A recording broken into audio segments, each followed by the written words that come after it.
नमस्कार। मैं विनोद कुमार, सहायक आचार्य राजनीति विज्ञान। आज हम चर्चा करेंगे संविधान की प्रस्तावना। संविधान की प्रस्तावना। भारतीय संविधान की प्रस्तावना पर विस्तार से चर्चा करने से पूर्व हमें प्रस्तावना शब्द के अर्थ को जानना जरूरी है।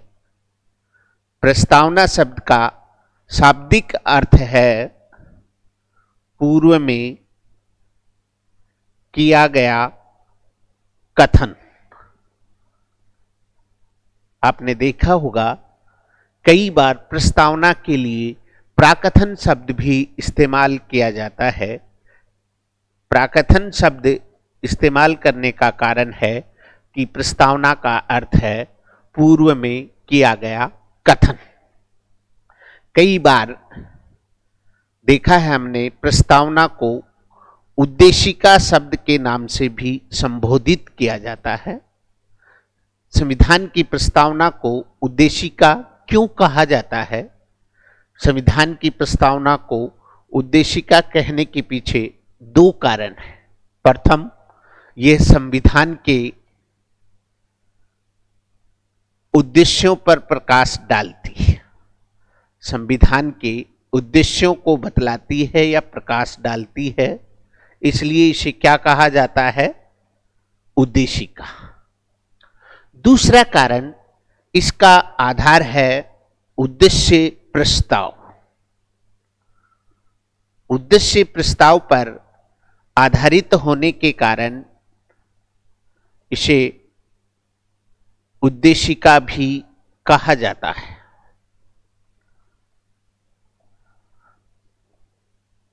उद्देश्य प्रस्ताव को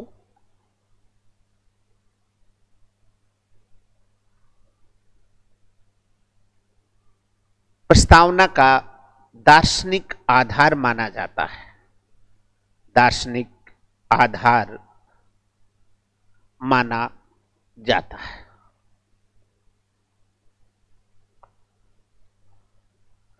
भारत के संदर्भ में अगर हम बात करें प्रस्तावना के ऐतिहासिक एवं संवैधानिक विकास की, तो इसकी सर्वप्रथम शुरुआत होती है ब्रिटिश काल के दौरान भारत शासन अधिनियम 1919 में पहली बार प्रस्तावना का प्रावधान किया गया था। संविधान में प्रस्तावना का जो प्रावधान है वो कहां से लिया गया है? संविधान में प्रस्तावना का प्रावधान संयुक्त राज्य अमेरिका से लिया गया है। संयुक्त राज्य अमेरिका से लिया गया है। भारतीय संविधान की प्रस्तावना की जो भाषा है, प्रस्तावना की भाषा ये जो है ये ली गई है ऑस्ट्रेलिया से।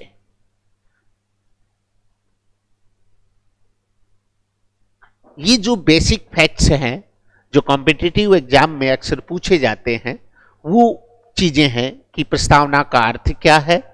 प्रस्तावना को प्राकथन भी कहा जाता है, इसे उद्देशिका भी कहा जाता है। प्रस्तावना का पहली बार प्रावधान भारत शासन अधिनियम 1919 में किया गया। प्रस्तावना का प्रावधान संयुक्त राज्य अमेरिका से लिया गया है। प्रस्तावना की भाषा जो है वो ऑस्ट्रेलिया से ली गई है। अब हम प्रस्तावना की संवैधानिकता एवं इसकी महत्व के बारे में बात करते हैं। अगर हम बात करें कि प्रस्तावना का महत्व क्या है, इसे क्यों पढ़ा जाता है, क्या कारण है कि प्रस्तावना को संविधान का दर्शन या संविधान की आत्मा कहा जाता है। देखिए, हम देखते हैं प्रस्तावना जो होती है मोटे तौर पर 4 बातों की जानकारी देती है। नंबर 1, संविधान ऑब्लिक सत्ता का स्रोत क्या है? शासन एवं सरकार का स्वरूप क्या है? नंबर 3, शासन एवं संविधान का उद्देश्य क्या है? चौथा, संविधान लागू होने की तिथि।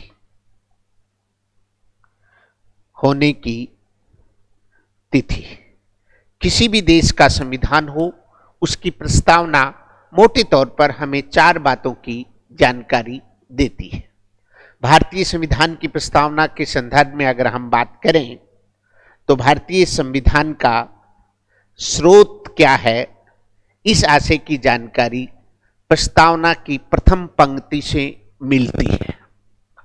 भारतीय संविधान की प्रस्तावना की प्रथम पंक्ति है, हम भारत के लोग। हम भारत के लोग, इससे क्या तात्पर्य है? इससे तात्पर्य है कि भारत में शासन की जो सर्वोच्च शक्ति है, जिसे शासन की अंतिम शक्ति कहा जाता है, वो किसमें निहित है?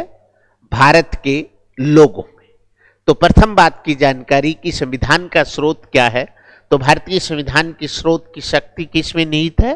भारत के लोगों में या जनता में। जैसा कि जनतंत्र में या लोकतंत्र में अंतिम शक्ति जो होती है वो जनता में निहित होती है। अब हम दूसरी बात करें कि शासन एवं स्वरूप का क्या है। इस संबंध में अगर हम देखेंगे तो पाएंगे कि भारतीय संविधान की प्रस्तावना भारतीय शासन के स्वरूप को उजागर करती है। प्रस्तावना की दूसरी पंक्ति, हम भारत के लोग भारत को एक संपूर्ण प्रभुत्व संपन्न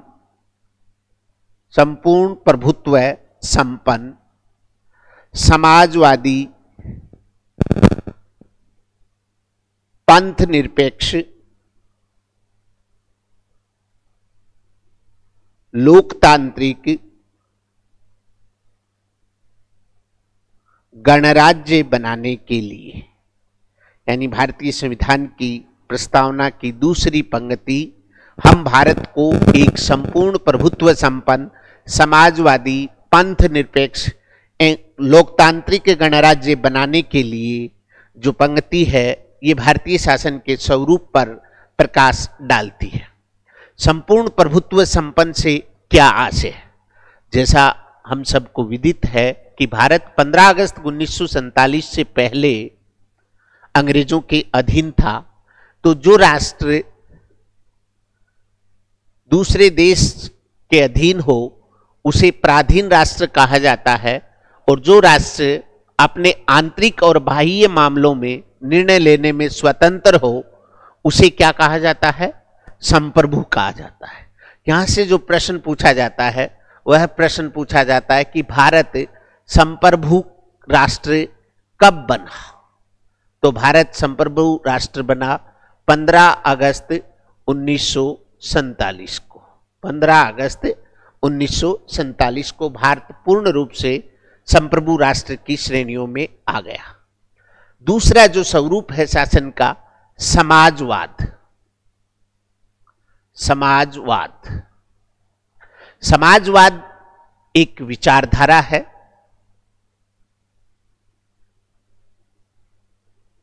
संविधान लागू होने के समय इस शब्द का प्रावधान नहीं था। इसका मतलब समाजवाद शब्द जो है वो संविधान की प्रस्तावना में बाद में जोड़ा गया। बाद में जोड़ा गया तो प्रश्न उत्पन्न होता है, कब जोड़ा गया? संविधान की प्रस्तावना में समाजवाद 42वें संविधान संशोधन अधिनियम द्वारा जोड़ा गया। 42वें संविधान संशोधन अधिनियम द्वारा जोड़ा गया। 42वां संविधान संशोधन अधिनियम कब हुआ? 1976 में। समाजवाद के विभिन्न रूप हैं। भारत में जिस समाजवाद को अपनाया गया है उस समाजवाद को कहा जाता है लोकतांत्रिक समाजवाद। किस प्रकार के समाजवाद को भारतीय संविधान में अपनाया है? लोकतांत्रिक समाजवाद। लोकतांत्रिक समाजवाद का जो विचार है, यहां से प्रश्न जो आता है, जो पूछा जाता है, महत्वपूर्ण चीज कि ये अवधारणा किसने प्रतिपादित की? लोकतांत्रिक समाजवाद की जो अवधारणा है यह है पंडित जवाहरलाल नेहरू द्वारा प्रतिपादित है।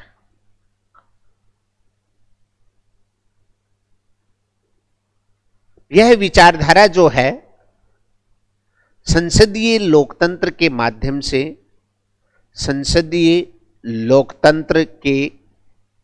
माध्यम से, समाजवाद की स्थापना करना चाहती है। समाजवाद की स्थापना करना चाहती है।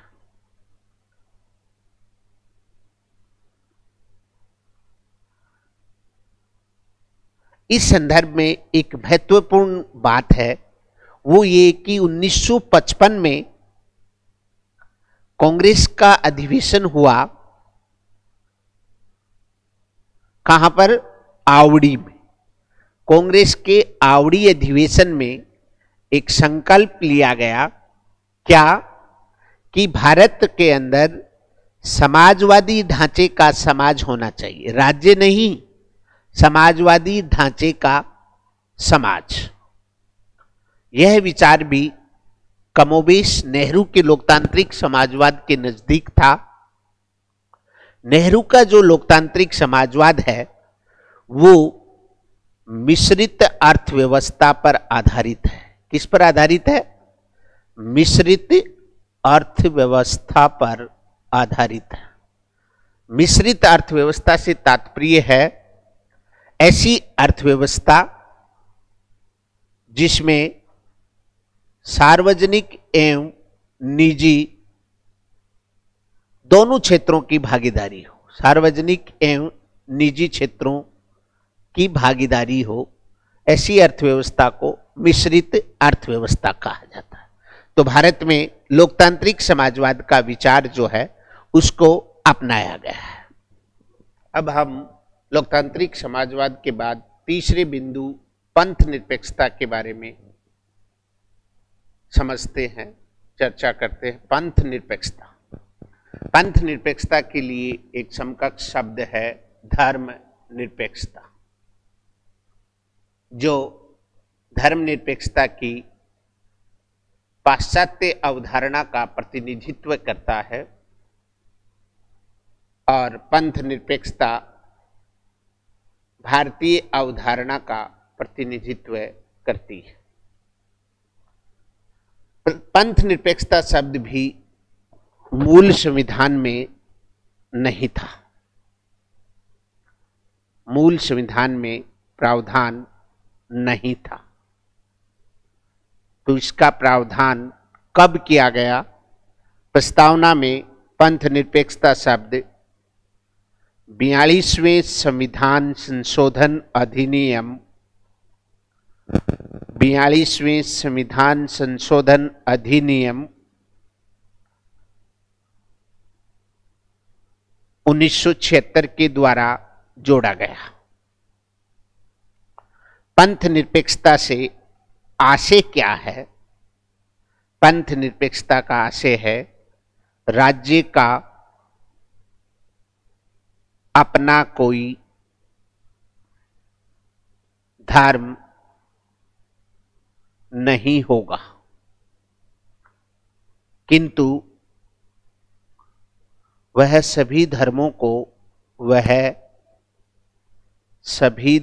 को समान रूप से संरक्षण प्रदान करेगा। ये जो दूसरा प्रावधान है, ये भारतीय अवधारणा को पाश्चात्य अवधारणा से अलग करता है। क्यों? क्योंकि पाश्चात्य अवधारणा कहती है कि राज्य का अपना कोई धर्म नहीं होगा तथा राज्य व्यक्ति के निजी धार्मिक कार्यों में किसी प्रकार का कोई हस्तक्षेप नहीं करेगा। तो इस प्रकार से पंथ निरपेक्षता जो है उसका आशय है। एसआर बम्बईवाद 1994 में पंथ निरपेक्षता को संविधान के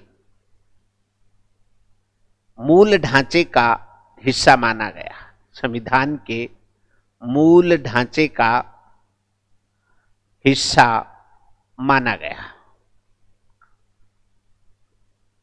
यद्यपि पंथ निरपेक्षता का प्रस्तावना में प्रावधान नहीं था, लेकिन संविधान के विभिन्न भागों विशेषकर मौलिक अधिकार में इसका प्रावधान किया गया है और भारतीय नागरिकों को धार्मिक स्वतंत्रता का अधिकार प्रदान किया गया है।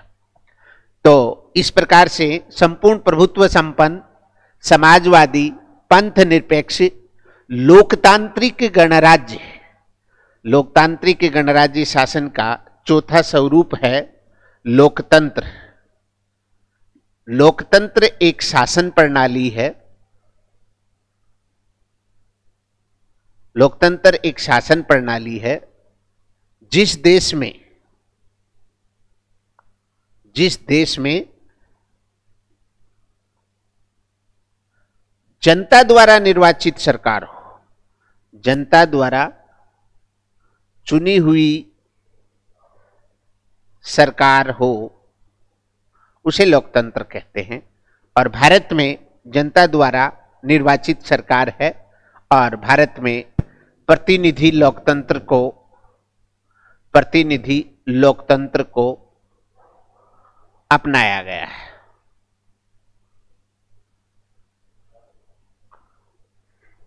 अगली बात है जो शासन का स्वरूप है गणराज्य।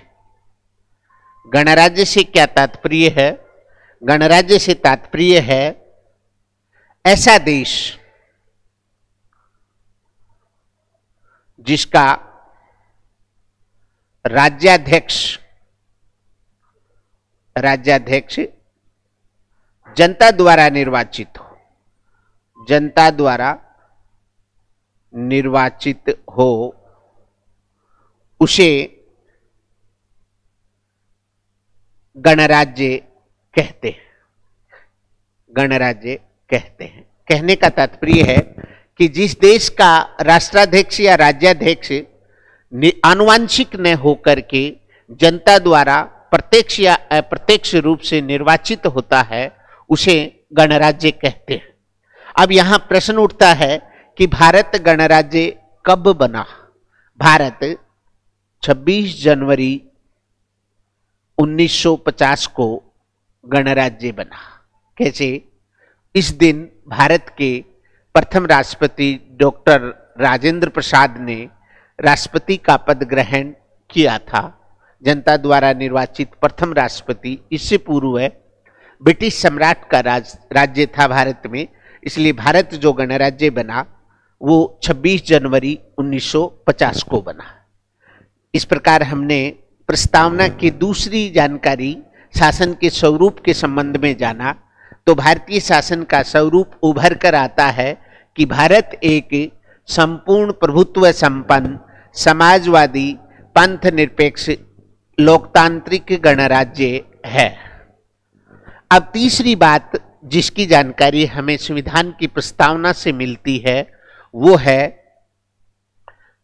संविधान या शासन का उद्देश्य। संविधान या शासन का उद्देश्य। किसी भी देश का शासन, कोई भी लोकतांत्रिक शासन प्रणाली मोटे तौर पर जिसका उद्देश्य होता है स्वतंत्रता, समानता, न्याय और बंधुत्व की स्थापना करना और बंधुत्व की स्थापना करना। भारतीय संविधान की प्रस्तावना में इन लोकतांत्रिक मूल्यों का समावेश किया गया है। अगर हम बात करें भारतीय संविधान की प्रस्तावना की, तो उसमें न्याय की बात की गई है। न्याय लोकतंत्र की मूलभूत अवधारणा है। न्याय से तात्पर्य है कि समाज के अंदर, राज्य के अंदर किसी भी वर्ग को विशेष अधिकार प्राप्त ना हो और प्रत्येक व्यक्ति को अपने व्यक्तित्व का विकास करने का संपूर्ण अवसर प्राप्त हो। भारतीय संविधान की प्रस्तावना की अगर हम बात करें तो संविधान की प्रस्तावना में 3 प्रकार के न्याय का उल्लेख है। कितने प्रकार के? 3 प्रकार के न्याय का। कौन कौन से? सामाजिक न्याय, आर्थिक न्याय और राजनीतिक न्याय। तो भारतीय संविधान की प्रस्तावना में 3 प्रकार के न्याय का उल्लेख मिलता है, सामाजिक, आर्थिक और राजनीतिक न्याय। सामाजिक न्याय से क्या तात्पर्य है? सामाजिक न्याय से तात्पर्य है कि समाज के अंदर व्यक्ति के साथ सामाजिक आधारों पर, अर्थात जाति, भाषा, धर्म और लिंग के आधार पर किसी प्रकार का कोई भेदभाव न हो, ऐसी स्थिति को सामाजिक न्याय की स्थिति कहा जाता है। दूसरा है आर्थिक न्याय। आर्थिक न्याय का मतलब यह नहीं है कि सभी को समान रूप से आय हो। आर्थिक न्याय का तात्पर्य है कि समाज के अंदर उत्पादन के साधनों पर नियंत्रण कुछ लोगों का न हो, बल्कि सब लोगों की उत्पादन के साधनों तक पहुंच हो और प्रत्येक व्यक्ति को रोजगार का अवसर प्राप्त हो। इस प्रकार की स्थिति जो है वो आर्थिक न्याय की स्थिति होती है। राजनीतिक न्याय। राजनीतिक न्याय से तात्पर्य है कि प्रत्येक व्यक्ति को शासन में भागीदारी सुनिश्चित हो। प्रत्येक व्यक्ति की शासन में भागीदारी किस रूप में हो सकती है? मतदान का अधिकार, मतदान का अधिकार, चुनाव लड़ने का अधिकार, ये 2 जो अधिकार हैं ये राजनीतिक न्याय की स्थापना करते हैं। संविधान निर्माताओं की मंशा थी कि भारत में सबसे पहले सामाजिक न्याय की स्थापना हो, उसके बाद आर्थिक न्याय की स्थापना हो, उसके बाद राजनीतिक न्याय। किंतु संविधान निर्माताओं के मंसूबे के विपरीत भारत में शुरुआत हुई राजनीतिक न्याय की स्थापना। आर्थिक और सामाजिक न्याय आज भी बेमानी है। अब हम बात करें स्वतंत्रता। स्वतंत्रता से क्या आशय है? अगर हम इसके नकारात्मक अर्थ में बात करें तो स्वतंत्रता से तात्पर्य है सभी प्रकार के प्रतिबंधों का अभाव, अर्थात किसी प्रकार का कोई प्रतिबंध न होना। किंतु यह स्थिति जो है वह स्वच्छंदता को जन्म देती है और स्वच्छंदता की स्थिति जो है वो अराजकता को जन्म देती है। इसलिए नकारात्मक अर्थ में स्वतंत्रता सामाजिक हित में नहीं है। तो किस प्रकार की स्वतंत्रता? करने योग्य कार्यों की स्वतंत्रता, अर्थात ऐसे कार्य जो मैं स्वयं अपने विरुद्ध किसी और को करने की इजाजत दे दूं। संविधान की प्रस्तावना की अगर हम बात करें तो इसमें 5 प्रकार की स्वतंत्रता का उल्लेख है। 5 प्रकार की स्वतंत्रता का उल्लेख है। कौन कौन सी? विचार, अभिव्यक्ति, विश्वास, धर्म और उपासना की स्वतंत्रता और उपासना की स्वतंत्रता। विचार से तात्पर्य है विचार की स्वतंत्रता से कि प्रत्येक व्यक्ति को सोचने का अधिकार है कि वह सोच सकता है। अभिव्यक्ति की स्वतंत्रता विचार की स्वतंत्रता से जुड़ी हुई है कि मानव मस्तिष्क में जो विचार आया उसको वो प्रकट कर सके। किंतु अभिव्यक्ति की स्वतंत्रता निरपेक्ष नहीं है। इस पर युक्ति युक्त प्रतिबंध लगाए जा सकते हैं। युक्ति युक्त प्रतिबंधों से तात्पर्य क्या है? युक्ति युक्त प्रतिबंधों से तात्पर्य है कि किसी भी व्यक्ति को, किसी भी नागरिक को इस प्रकार के विचार व्यक्त करने की आजादी नहीं हो सकती जिससे देश की संप्रभुता, सामाजिक सद्भाव, राष्ट्र की एकता, मित्र राष्ट्रों के साथ संबंधों का प्रभाव हो, ऐसी अभिव्यक्ति की आजादी नहीं दी जा सकती। विश्वास, विश्वास का संबंध आध्यात्म से है कि किसी भी इष्ट देव के प्रति श्रद्धा या निष्ठा रखने का जो विचार है वो विश्वास की स्वतंत्रता का द्योतक है। धर्म, ये जो पारलौकिक निष्ठा से जुड़ा हुआ विचार है और जिस पारलौकिक शक्ति में जो विश्वास रखते हैं उनको खुश करने की, उनको मनाने की, पूजने की जो पद्धति है उसे उपासना। तो भारतीय नागरिकों को इन सब की स्वतंत्रता प्राप्त है। स्वतंत्रता के बाद संविधान की प्रस्तावना में समानता का उल्लेख मिलता है। भारतीय संविधान में दो प्रकार की समानता का उल्लेख है, प्रतिष्ठा और अवसर की समानता। प्रतिष्ठा की समानता का मतलब है कि सर्वप्रथम व्यक्ति को व्यक्ति के रूप में महत्व दिया जाए, न कि उसकी सामाजिक स्थिति के आधार पर उसे पहचान मिले, इसलिए और प्रत्येक व्यक्ति को आगे बढ़ने का अवसर मिले। तो भारतीय संविधान की जो प्रस्तावना है वो तीन लोकतांत्रिक मूल्यों न्याय, स्वतंत्रता, समानता पर विशेष बल देती है। इसके साथ ही साथ वो कहती है राष्ट्र की एकता और अखंडता को सुनिश्चित करने वाला बंधुत्व है। राष्ट्र की एकता और अखंडता से क्या तात्पर्य है? राष्ट्र की एकता से तात्पर्य राष्ट्र के नागरिकों के मध्य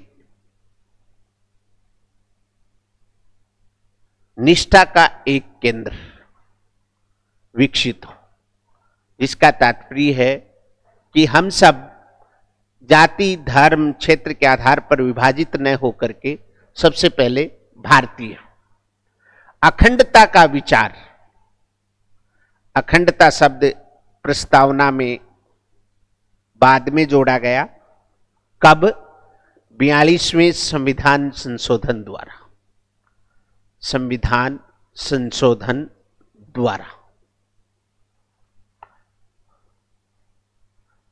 अखंडता का विचार भौगोलिक है कि भारत का जो वर्तमान भूप्रदेश है वो सब एकजुट रहे, उसका विभाजन ना हो।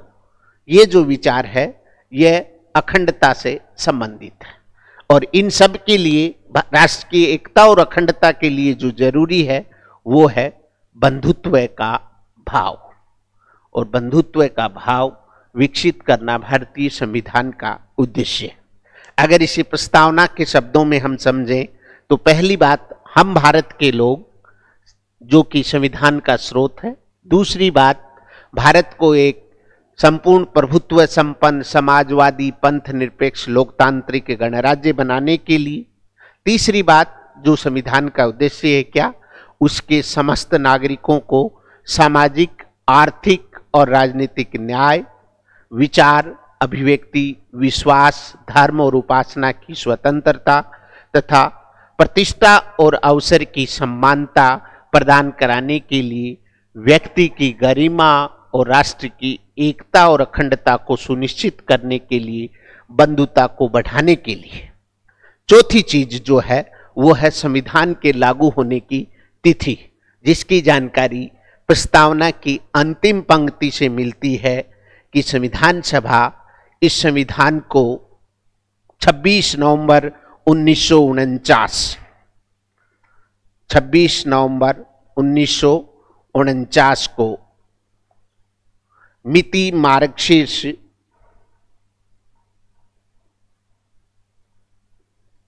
शुक्ल सप्तमी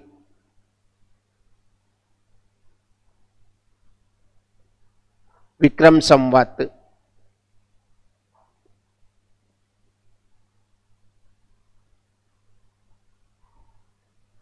2007 को इस संविधान को अंगीकृत, अधिनियमित और आत्मार्पित किया गया। आत्मार्पित किया गया। ये तीन शब्द अलग अलग अर्थ रखते हैं। अंगीकृत का मतलब अंगीकार करना अर्थात स्वीकार करना। यदि इस शब्दावली का प्रयोग हो एग्जाम में कि अंगीकृत, अधिनियमित और आत्मार्पित, तो आंसर होगा 26 नवंबर 1949। अधिनियमित का अकेला शब्द हो जिसको हम कहते हैं लागू करना, इसके लिए उत्तर होगा 26 जनवरी 1950। भारत का संविधान 26 नवंबर 1949 को बनकर तैयार हो गया, किंतु इसे लागू 26 जनवरी 1950 को किया गया। इसके पीछे ऐतिहासिक कारण है। 20 वर्ष पूर्व जाना होगा। 31 दिसंबर 1929 को कांग्रेस का लाहौर अधिवेशन,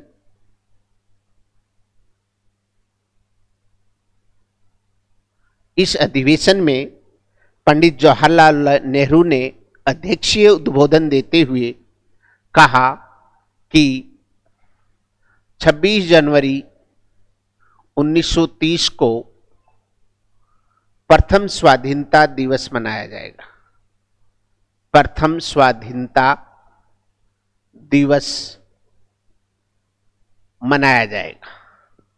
इस दिन को यादगार बनाने के लिए भारत का संविधान 26 जनवरी 1950 को लागू किया गया था। इस प्रकार से संविधान की प्रस्तावना हमें 4 बातों की जानकारी देती है। संविधान का स्रोत, संविधान का स्वरूप, संविधान का उद्देश्य और संविधान के लागू होने की तिथि, जो कि भारतीय संविधान का सार है। सुभाष कश्यप के शब्दों में हम कह सकते हैं कि भारत का संविधान अगर शरीर है तो उसकी आत्मा संविधान की प्रस्तावना है। उसी रूप में जिस प्रकार से ये आधारशिला का काम करती है, सुभाष कश्यप के आधार पर डॉक्टर भार्गव ने इसे संविधान की आत्मा कहा है। संविधान की आत्मा कहा है प्रस्तावना को। इसी प्रकार के.एम. मुंशी ने प्रस्तावना को संविधान की राजनीतिक जन्म कुंडली कहा है। एन. पालकीवाला ने